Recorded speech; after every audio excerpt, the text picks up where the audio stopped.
ఏ బాటైనా పర్వాలేదంట, సమయంతో సాగటమే మన సింపుల్ సిద్ధాంతం.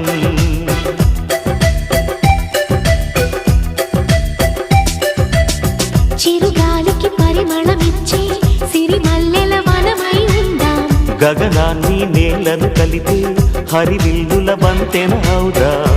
ఆనందం అంటే అర్థం మనమందా, ప్రతి పూట పాటై సాగే హుషారు సరిగమలో. ఎన్నో ఎన్నో రాగాలుండే సంగీతం కాదా, చల్లకి నవ్వుల కేరింత.